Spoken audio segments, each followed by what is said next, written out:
mais vocacionados, não têm mobilidade, então eles não são promovidos, eles não atingem a classe especial. Vários estados já deram um passo de migrar para a questão do subsídio, o estado de São Paulo ainda não. Então tem essa questão do plano de carreira que a gente precisa acertar. É ruim a assistência. Eu queria entrar um pouco na questão de segurança pública, que parece ser uma das grandes preocupações principalmente do paulistano, mas acho que no estado todo. A gente ouve pelos noticiários, eu estou aqui no Paraná, né, mas frequento bastante São Paulo, tantos casos de absurdos, de latrocínio envolvendo roubo de celular, enfim, valores menores, até ou essas quadrilhas do Pix que se proliferaram e a gente fica se perguntando onde foi ou em que momento que o governo de São Paulo se perdeu em relação a esse tipo de crime. São as facções criminosas estendendo seus tentáculos? Há como combater esse tipo de crime também? Ou vai continuar o governo focando mais em crimes maiores e esses crimes aparentemente menores provocando vítimas fatais até? Você não pode deixar de lado, Cristina, os crimes contra o patrimônio, o furto, o latrocínio, porque muitas vezes esse crime menor tem uma conexão com o crime organizado. Muitas vezes quem está na rua roubando um celular é um devedor do tráfico de drogas, é um devedor do crime organizado. Por trás desse roubo de celular tem uma quadrilha de receptação, tem uma quadrilha que lava dinheiro. Então a gente não pode enxergar o crime de uma forma isolada. E aí eu acho que é a grande falha do governo do estado de São Paulo. As pessoas estão se sentindo inseguras. A segurança pública vai de mal a pior. A gente está falando de crime contra patrimônio na cidade de São Paulo, mas vamos pegar o Vale do Paraíba, por exemplo, onde a gente tem uma quantidade de homicídios enorme, né? Nós temos aí várias cidades que se sentem desassistidas. Vamos pegar o oeste do estado, onde a gente tem 1/3 das instalações prisionais do estado de São Paulo e as cidades sofrem com as saídas temporárias e não há efetivo policial no final das contas para garantir o sossego das pessoas. Vamos olhar o Guarujá com forte atuação do crime organizado, né, que perde efetivo fora dos períodos de veraneio. Então, há de se trabalhar de forma conjunta, de forma inteligente e há de ter estratégia, de ter coragem de ter ação. Porque o enfrentamento do crime é uma questão de postura, né? O crime exige postura corajosa. Primeira coisa, é fundamental se integrar com o governo federal. É fundamental que a gente age em conjunto, principalmente naquelas instalações críticas, aeroportos, portos, que são pontos de saída de droga e chegada de armas. É importante que a gente age em conjunto com o governo federal para integrar inteligência, sobretudo a inteligência financeira, para atuar na asfixia das quadrilhas de receptação e no próprio crime organizado, que hoje tem um mecanismo de lavagem de dinheiro muito sofisticado. É fundamental valorizar as polícias. A Polícia Civil, que perdeu capacidade de investigar, porque falta efetivo, né? O déficit pessoal da Polícia Civil é um déficit que supera os 13 mil homens. Ela precisa de concurso, de melhores salários, de mobilidade na carreira, né? De subsídio, né? De equiparação com outras polícias civis do Brasil, de estrutura para trabalhar, distritos policiais equipados. A gente precisa também olhar pela Polícia Militar, que tem salários mais baixos que a outras polícias militares do Brasil, que tem interstícios maiores. Então, a gente tem que encurtar esses tempos de promoção, valorizar esses profissionais, da assistência médica, da assistência jurídica. Então, é fundamental para que a gente possa ter a segurança pública de fato e investir muito em tecnologia da informação, em geoprocessamento, para monitorar essas manchas de crime e dispor de uma maneira mais eficiente o efetivo policial, a polícia ostensiva, raciocinar melhor na localização dos distritos policiais, aí a gente vai ter efetividade no combate ao crime. O documentário do Brasil Paralelo chamado Entre Lobos, que ele fala muito de dados mesmo, estatísticos, e aqui a criminalidade está absurda. Toda hora a gente vê roubo de celular, sequestro por conta do Pix, até a questão da Cracolândia também. Mas qual é o seu projeto na questão da segurança de São Paulo? Olha, a primeira coisa, você tem que deixar de tratar o policial como suspeito e o bandido como parceiro. É a primeira coisa. Né? Então, o que acontece? Você precisa se integrar com o governo federal, integrar sistemas de informação, integrar inteligência, Porque você só vai combater o crime se você integrar a inteligência. Agora, uma coisa fundamental é a valorização do homem. A valorização do profissional, do policial. Né? O policial que tem um dos piores salários do Brasil. Um policial que recebeu um voto de desconfiança do governo, né? Que é a tal da Câmara, que inibe a atuação. Aí a gente começou a falar disso, aí polêmica, não sei o quê. Olha só que coisa absurda do ponto de vista financeiro, tá certo? Você tem 350 mil criminosos que, em função de regime de progressão, andam livremente sem nenhum tipo de monitoramento pelo Estado. E mais 150 mil que não chegaram a ter sentença transitada em julgado. Estão na rua. Estão na rua. 350 mil. Esses caras têm uma reincidência altíssima. A reincidência beira os 50%. Aí eu te pergunto, que monitoramento que a gente faz desses sujeitos? Nenhum. Quanto é que custa uma tornozeleira? R$295. Quanto é que custa a câmara do policial? R$695. Então eu estou preferindo gastar dinheiro monitorando o policial do que monitorando o bandido. Eu prefiro monitorar o bandido. Então, a coisa está às avessas. A gente está chamando, né, o bandido de parceiro. Não dá. Então, é preciso dar salário para os policiais, é preciso contratar. O déficit da Polícia Civil é 15 mil homens. Então não tem concurso e quando você faz concurso você não retém talento, porque as pessoas vão embora, elas procuram outro destino, né? Porque não tem um incentivo para trabalhar. Muitas vezes o policial civil está tirando dinheiro do bolso para trabalhar. Então você precisa de um plano de carreira que dê mobilidade. Você tem falta de mobilidade na Polícia Civil, os policiais não são promovidos, e você tem a falta de mobilidade na Polícia Militar, tanto no quadro dos praças quanto no quadro dos policiais. Os intertícios são altíssimos, em discrepância ao que acontece nas outras polícias militares do Brasil. Se o cara se envolve numa ocorrência, ele é afastado. Muitas vezes vai tirar dinheiro do bolso para se proteger de ações judiciais. Então a gente tem que cuidar dessas pessoas, né? Investir no monitoramento do bandido, investir em sistemas de monitoramento, compartilhar informações. O resultado vai ser imediato. A gente vai ver uma melhoria na percepção de segurança pública. Esculachou muito, né? Tá muito zoado. Esculachou muito a segurança, né? Virou uma coisa assim, é esculachado. É esculachado. Os caras estão assaltando demais, tá? Pô, tá aqui na Paulista? Tem noção que estão roubando. Delário outro dia saiu correndo atrás, era menina. 3 meninas. Hoje foi abordada no 3 meninas. Delário apanha de quase foi assaltado. 3 meninas correndo. Loucura, cara. Celular. Você também hoje. Eu tava saindo do táxi e, puta, quase foi assaltado. O taxista ficou assustado. Podemos dar uma descontraída rapidamente? Claro que não. Então eu vou falar. Você trabalhou muito para ajudar. Você trabalhou. Que o documentário do Brasil Paralelo chamado Entre Lobos, que ele fala muito de dados mesmo, estatísticos, e aqui a criminalidade tá absurda. Toda hora a gente vê roubo de celular, sequestro por conta do Pix. Até a questão da Cracolândia também. Mas qual é o seu projeto na questão da segurança de São Paulo? Olha, a primeira coisa, você tem que deixar de tratar o policial como suspeito e o bandido como parceiro. É a primeira coisa. Né? Então, o que acontece? Você precisa se integrar com o governo federal, integrar sistemas de informação, integrar a inteligência, porque você só vai combater o crime se você integrar a inteligência. Agora, uma coisa fundamental é a valorização do homem, a valorização do profissional, do policial. Né? O policial que tem um dos piores salários do Brasil.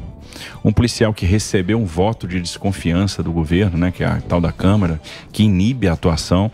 Aí a gente começou a falar disso, aí polêmica, não sei o quê. Olha só que coisa absurda do ponto de vista financeiro, tá certo? Você tem 350 mil criminosos que, em função de regime de progressão, andam livremente sem nenhum tipo de monitoramento pelo Estado. E mais 150 mil que não chegaram a ter sentença transitada em julgado. Estão na rua. Estão na rua. 350 mil. Esses caras têm uma reincidência altíssima. A reincidência beira os 50%.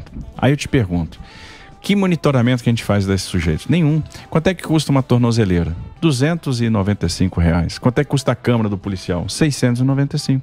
Então eu estou preferindo gastar dinheiro monitorando o policial do que monitorando o bandido. Eu prefiro monitorar o bandido. Então, a coisa está às avessas. A gente está chamando, né, o bandido de parceiro. Não dá. Então, é preciso dar salário para os policiais, é preciso contratar. O déficit da Polícia Civil é 15 mil homens. Então não tem concurso e quando você faz concurso você não retém talento, porque as pessoas vão embora, elas procuram outro destino, né? Porque não tem um incentivo para trabalhar. Muitas vezes o policial civil está tirando dinheiro do bolso para trabalhar. Então você precisa de um plano de carreira que dê mobilidade. Você tem falta de mobilidade na Polícia Civil, os policiais não são promovidos, e você tem a falta de mobilidade na Polícia Militar, tanto no quadro dos praças quanto no quadro dos policiais. Os intertícios são altíssimos, em discrepância ao que acontece nas outras polícias militares do Brasil. Se o cara se envolve numa ocorrência, ele é afastado. Muitas vezes vai tirar dinheiro do bolso para se proteger de ações judiciais. Então a gente tem que cuidar dessas pessoas, né? Investir no monitoramento do bandido, investir em sistemas de monitoramento, compartilhar informações. O resultado vai ser imediato. A gente vai ver uma melhoria na percepção de segurança pública. Esculachou muito, né? Tá muito zoado. Esculachou muito a segurança, né? Pô, virou uma coisa assim, esculachado. É esculachado. Os caras estão assaltando demais, tá? Pô, tá aqui na Paulista? Não tem noção que estão roubando. Delário outro dia saiu correndo atrás. Era menina. 3 meninas. Hoje foi abordada no 3 meninas. Delário apanha de quase foi assaltado. 3 meninas correndo. Loucura, cara. Celular. Você também hoje. Hoje eu tava saindo do táxi e, puta, quase foi assaltado. O taxista ficou assustado. Podemos dar uma descontraída rapidamente? Claro que não. Então eu vou falar. Não vamos nos esquecer, por exemplo, da privatização da Eletrobras. 33,7 bilhões, o segundo maior negócio do mundo em 2022, e de quebra mais 32 bi que estão sendo aplicados na conta de desenvolvimento energético para baixar a tarifa de energia. Ou seja, você vendeu a empresa, você desmobilizou, você trouxe governança, aumentou a sua capacidade de investir em investimento esse que vai ser utilizado na segurança energética, que a Eletrobras tinha perdido a capacidade de investir, estava fora do jogo, e além de tudo, você botou dinheiro na CDE para baixar a conta. Ou seja, você vendeu, foi colocado na introdução da pergunta, o menor índice de homicídios desde 2011. Isso amplamente divulgado aí nas matérias jornalísticas. Ou seja, nós tivemos sim avanço na segurança pública e a gente vai enfrentar a questão da segurança pública com estratégia, com inteligência, com ação. Primeira coisa, integrando as forças policiais, trabalhando em conjunto com o governo federal, que é muito importante, integrando, trazendo o Detecta para cá, disseminando a utilização desses sistemas, utilizando o geoprocessamento para monitorar áreas de risco, para que a gente possa, ou áreas de reincidência de ação criminosa, para que a gente possa ter inteligência na alocação da força policial, para que a gente tenha inteligência na distribuição dos recursos nas cidades, para melhorar a eficácia do patrulhamento ostensivo, compartilhamento de inteligência com o governo federal para atuar na asfixia financeira do crime organizado, para atuar no combate às quadrilhas de receptação e no monitoramento de instalações críticas que hoje servem ao crime, e na valorização da força policial. E essa valorização em todas as suas dimensões. A valorização na questão efetivo, com concurso público, a valorização na questão salário, porque a gente não pode ter o estado mais rico do Brasil pagando um dos piores salários do Brasil para suas forças policiais. Isso vale para a Polícia Penal, para a Polícia Militar e para a Polícia Civil. Também a assistência jurídica, assistência médica e a mobilidade na carreira, ou seja, planos de carreira que sejam consistentes e permitam que esses servidores trabalhem aí, possam trabalhar de forma com toda a motivação necessária. Eu vou pedir licença. O governador Rodrigo Garcia esteve aqui e a gente teve muita discussão sobre a questão da segurança pública, que, segundo o próprio PSDB, é um ponto nevrálgico aqui no estado de São Paulo. O senhor já se posicionou em algumas questões, como as câmeras nos coletes dos policiais, mas eu pergunto, se o senhor for eleito, quem será o seu secretário da Segurança Pública e o que o senhor acha que é possível fazer para amenizar a sensação de insegurança que os moradores aqui de São Paulo têm? Bom, eu ainda não escolhi o secretário de Segurança Pública, não tenho um nome. Agora, podem ter certeza de uma coisa, será um nome muito técnico, um nome que tem identidade, que entenda de segurança pública. O secretariado vai ser todo técnico, assim como foi o Ministério do presidente Bolsonaro. Esse exemplo que o Bolsonaro me deu, eu vou seguir na montagem do secretariado aqui no estado de São Paulo, porque isso faz a diferença. Eu estava ontem no BTG falando para as pessoas o seguinte: você ter um Paulo Guedes como ministro da Economia é um luxo. Você tem uma Tereza Cristina como ministro da Agricultura, foi um luxo. Um Roberto Campos Neto, presidente do Banco Central, um luxo. Porque são pessoas muito qualificadas. E observe as crises que o Brasil enfrentou e como a gente saiu do outro lado. Então o secretariado vai ser todo técnico e eu quero uma pessoa que entenda de segurança pública, né, que consiga realmente fazer a diferença, né, para que a gente tenha o melhor direcionamento para uma série de questões, por exemplo, como a questão da administração penitenciária, como a questão do uso da tecnologia de informação na atividade de segurança, monitoramento, a atividade de inteligência. E eu entendo que a gente vai crescer na segurança pública, primeiro, se a gente entender que tem que caminhar próximo do governo federal para que haja compartilhamento de polícias, monitoramento de instalações críticas, compartilhamento e atuação conjunta na área de inteligência. É importante atuar na asfixia financeira do crime organizado. Pega um Porto de Santos, por exemplo. A gente sabe que é um polo exportador de droga. É um polo receptador de armas, então ali eu tenho que ter uma atenção especial. E a atuação do governo do estado tem que ser conjunta com o governo federal, porque a instalação é federal, as vias de acesso são estaduais. Então a gente tem que trabalhar de forma harmônica. A outra questão é a asfixia financeira dessas quadrilhas, o combate às quadrilhas de receptação, porque observe, se eu tenho um crime contra patrimônio, crime contra celular. As pessoas estão sofrendo, tem o celular roubado. Às vezes ela nem terminou de pagar o celular lá no crediário e já teve o celular subtraído. Muitas vezes ali eu tenho alguém que tem uma dívida com crime organizado, tem uma dívida de tráfico que está tentando levantar dinheiro para pagar aquela sua dívida. Então, eu tenho que entender essas relações. É possível monitorar, georreferenciar as áreas onde esse tipo de ocorrência acontece mais, e ali eu tenho que reforçar o policiamento.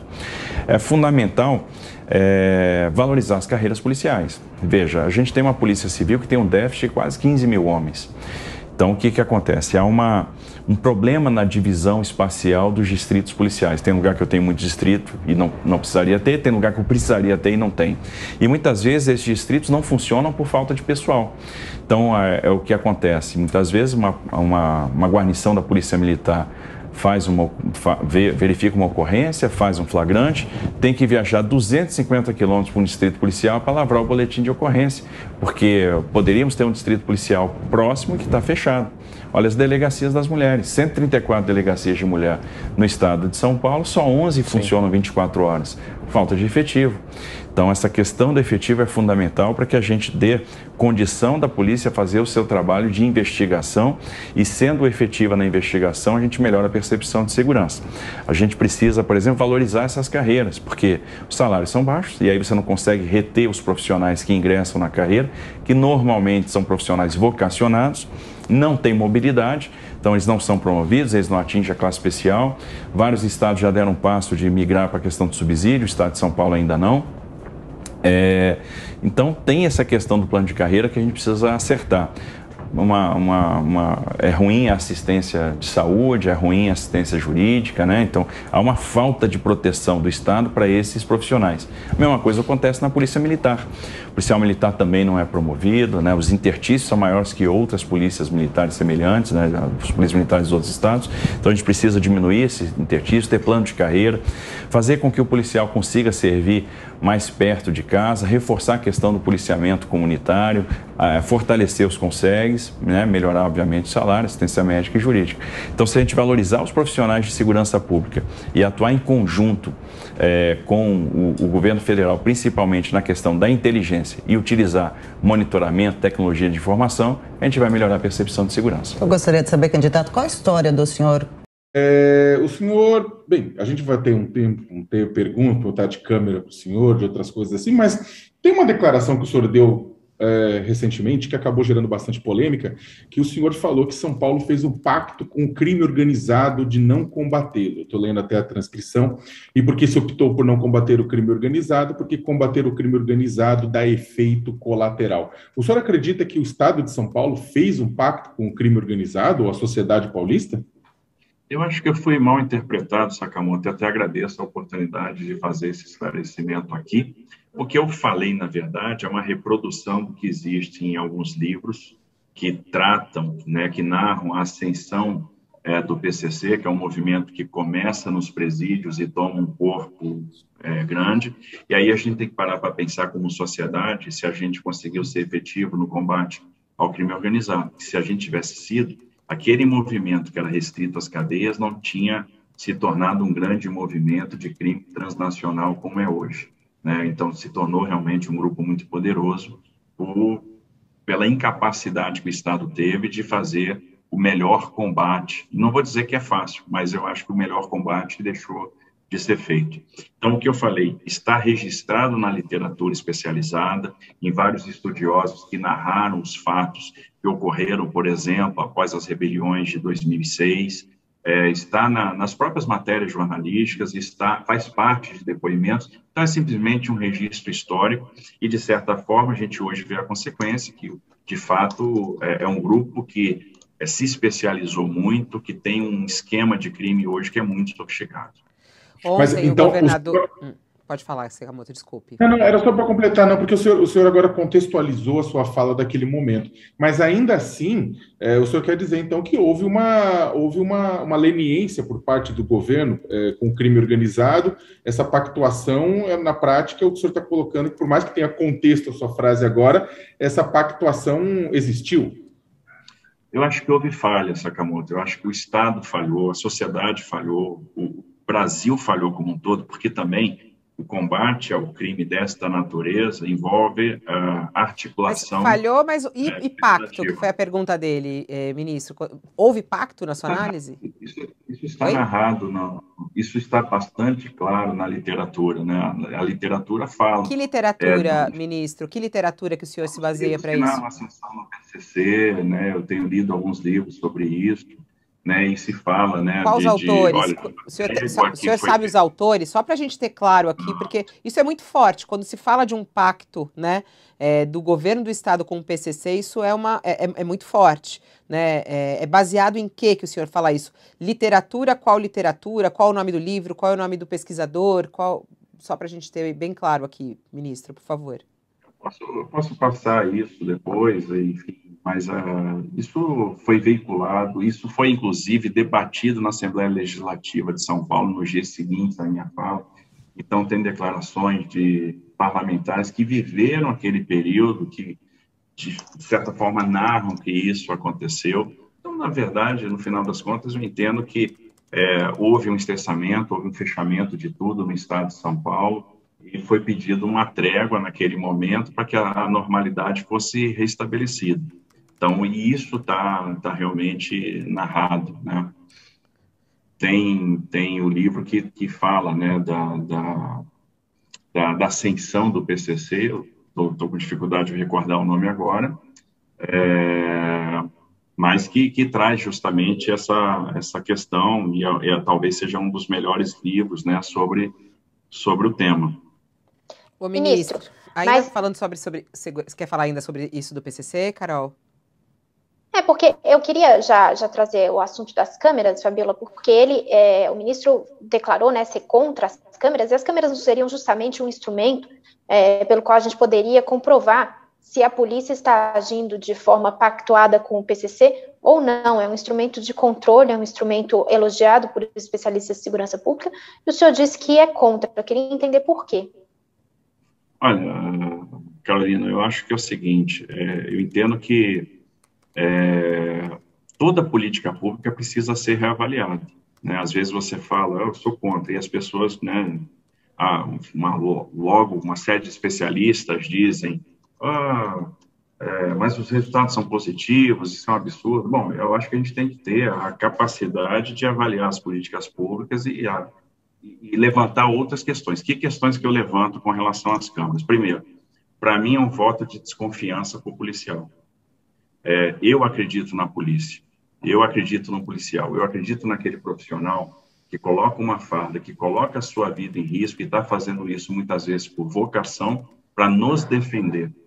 Então, entre o policial e o criminoso, eu fico com o policial. Esse é o primeiro aspecto. O segundo aspecto, você tira a privacidade do policial e você não permite que algumas coisas que eram rotina no patrulhamento aconteçam. Por exemplo, uma pessoa que percebe que um determinado crime está sendo praticado e quer levar isso ao conhecimento de uma guarnição da polícia, aquela pessoa fica constrangida de levar isso. Ou a utilização de iscas para desmobilizar uma guarnição que eventualmente vai ter que fazer uma ocorrência de algo que não vai dar em nada, e aí você libera uma determinada área para que um crime de maior potencial aconteça. Né? Então, ministro, mas se o senhor confia na polícia, Se o senhor confia na polícia, qual que é o problema de filmar? Não entendi. O problema é que aquilo vai... O cidadão está em risco ali quando ele vai deixar de fazer aquela denúncia. Né? O policial, muitas vezes, fica ele mesmo com medo de tomar uma atitude porque ele tem a sensação de falta de amparo do Estado. Então, eu confio na polícia, eu confio no bom policial, eu confio no treinamento, eu confio no Barro Branco, que é uma instituição centenária, e não vejo a necessidade de ter o policial sendo filmado o tempo eleito, todo, senhor...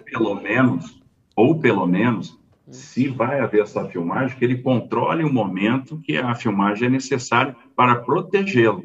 Que a gente utilize, por exemplo, o exemplo até de outros estados e outros países. E tem uma coisa importante. Quanto é que vai custar isso, por exemplo, armazenar essa quantidade de filmagem o tempo todo por um determinado período de tempo?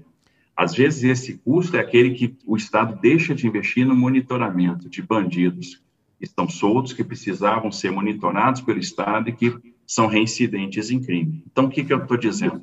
A gente precisa reavaliar a política pública. Eu não acho que seja uma política que esteja completamente perfeita e que não careça de uma reavaliação. Mas o senhor vai retirar as câmeras caso eleito? O senhor vai retirar as câmeras caso eleito? Eu vou reavaliar a política pública. Ou eu vou retirá-las, ou o policial... O candidato do PT dizendo isso.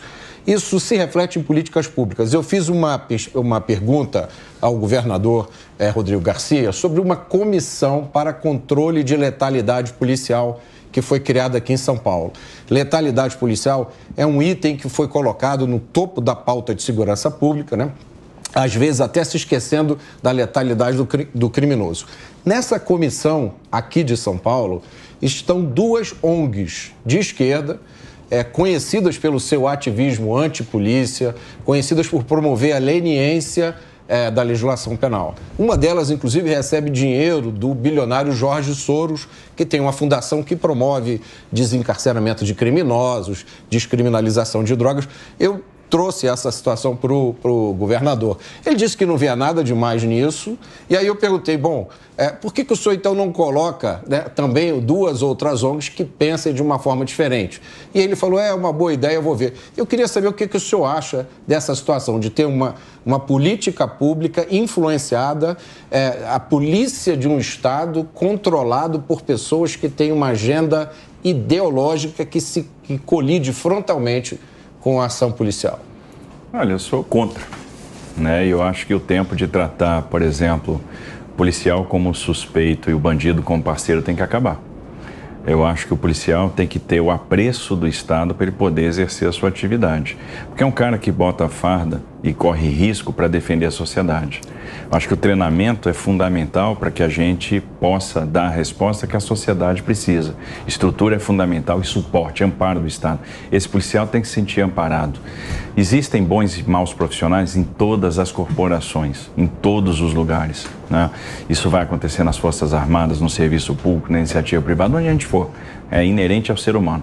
Agora, a gente tem que ser implacável com os maus, afastar os maus, punir severamente os desvios de conduta. Agora, ter apreço pelos bons, dar suporte para os bons. Então, isso é fundamental na política de segurança pública, que tem muito a ver com dissuasão. Você não pode deixar o policial numa situação de desvantagem em relação ao bandido. Dizer o seguinte, não, eu estou preocupado com o bandido, etc. Quer ver uma coisa? Um presidiário que está numa saidinha pode fazer uma viagem de ônibus tendo um patrocínio. Ou seja, ele vai ter prioridade em relação ao policial que vai fazer a mesma viagem. Passagem grátis. Que você passagem quer dizer, grátis, né? Exatamente. Se não tiver vaga, o preso vai e o policial não. Então tem uma inversão de valores. Isso vai sendo colocado na cabeça da sociedade e as pessoas vão achando que isso é normal. Não, a gente tem que acabar com essa situação de supremacia do bandido. O bandido tem que ter supremacia. E o senhor viveu uma situação parecida com essa no Haiti, né? Porque teve uma operação de garantia da ordem lá, né? O Haiti é o seguinte, era uma missão de paz, mas antes de você garantir a paz, você tem que conquistar a paz. O país estava dominado por milícias, dominado por facções, houve a dissolução do exército e aí uma atuação, primeiro, de garantia da paz, para restabelecimento do poder político. Muitas vezes, você toma decisões em fração de segundos, porque senão você está com a sua segurança e a da sua tropa em risco. E quem define o engajamento é o comandante da cena. Para isso tem treinamento. Para isso você é extremamente adestrado para saber o que fazer em determinadas situações. Então eu entendo que a gente tem que abraçar a nossa polícia, abraçar a nossa força policial, e não faz sentido nenhum eu ter uma ONG tomando decisão de segurança pública, que é uma decisão que compete ao Estado. Política de segurança pública é do Estado, né? A gente tem que entender como que a gente vai trabalhar para garantir a segurança da população, investindo muito em tecnologia de informação, investindo muito em inteligência. Inteligência é fundamental. A tecnologia de informação pode nos dar informações valiosas, inclusive para a gente posicionar de forma inteligente a nossa força policial no terreno, para realmente dissuadir. Dissuasão é fundamental. E a gente vai andar muito na estratégia da dissuasão, que é isso que vai melhorar a percepção de segurança para as pessoas. Mais não tem uma que ter pergunta. ONG falando de o que vai fazer e o que não vai fazer. Brasília, mais uma vez, agora, José Maria Trindade. Sim, olha, houve um momento, candidato, em que pensávamos que o debate sobre a Covid dominaria a cena eleitoral agora, né? Ainda há muita conversa, muito debate sobre essa situação, mas não tão grande assim. E eu queria saber, fosse o senhor governador de São Paulo ali na crise grave,